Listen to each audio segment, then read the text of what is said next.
thought I had it in me to write about my own mum, is what my inner British narrator contemplated in the shower, while at the same time grappling with the age-old question, to shave or not to shave?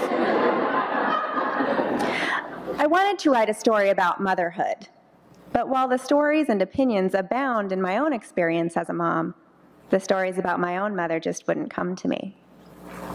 And so, as I held the shaver aloft and decidedly threw it back in its caddy, I allowed the story of my mom and I to just be, to not steer myself in the direction of once, long ago, in a tiny bright green house on the edge of the Pacific Ocean, there lived a girl and her mom, and they ate popcorn, a kernel at a time, while watching Little House on the Prairie and Highway to Heaven. Looking back, I totally get why Mom loved these two shows so much. Hello, Michael Landon. I watched Mom's cheeks get pink over the Samsonian-haired homesteading angel and cheered her on as she delighted in ordering a new multi-strand sterling silver necklace with matching earrings on QVC. There was a host we both thought was cute. Soft brown eyes, luscious, feathery 1993 hair. One time there was a karaoke machine up for sale, one that I wanted desperately. And the shopping channel cherub of a host sang Puppy Love as a demo. His throwback crooning made Mom blush, and I caught a giddy lift in her voice as she spoke of his puppy dog eyes. And then she bashfully returned her attention to her ironing board. She ironed the church music director's shirts in exchange for piano lessons for me. Thank you, Mom. I am so very, very sorry that all I can play on the piano is Mary Had a Little Lamb with a tinge of Asian influence.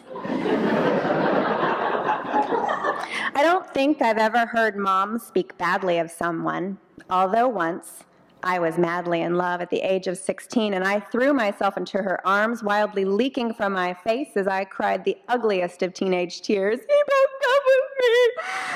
And shortly thereafter, I found the framed photo of my tattooed surfer love lying on its back, bewildered, with its glass shattered. I may be misremembering, false memories, as my kids call them. Maybe it was I who broke the glass, but I like to think that it was actually my kind-hearted mom, the mom whose laughter makes me see pink, who wrecked that bastard's glass. I don't come to Mom for many things. I had typical teen experiences that I would decide at the time, this one's just for me.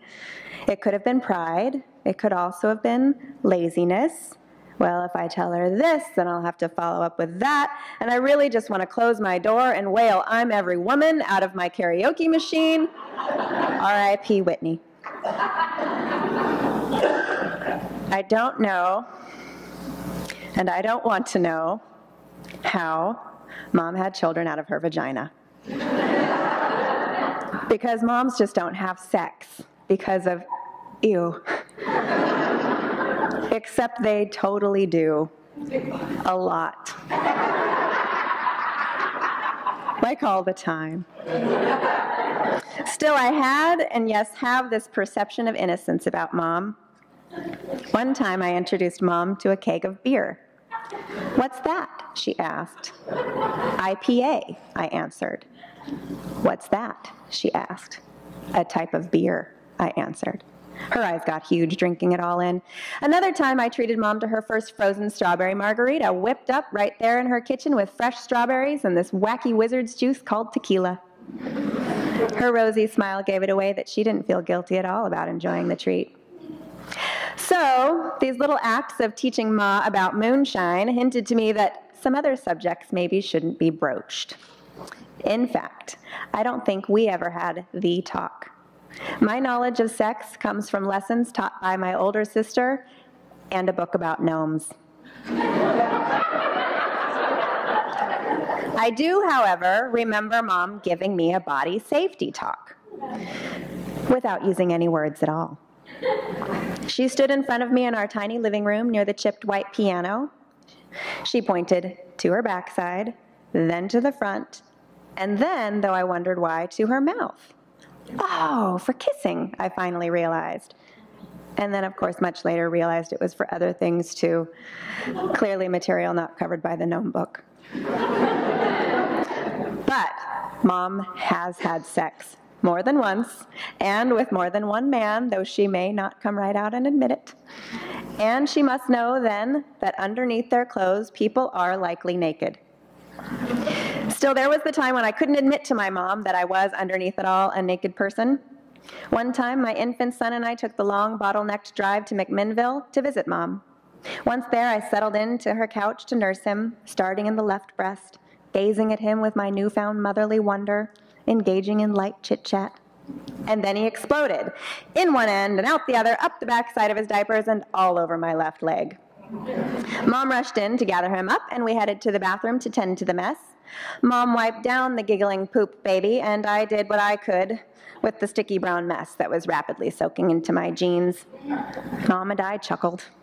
Then I sat back down to finish nursing my beloved firstborn, and he went and crapped all over my right leg. So, Mom and I repeated the bathroom routine with noticeably less amusement. And Mom offered to wash my jeans if I wanted to strip down to my underwear.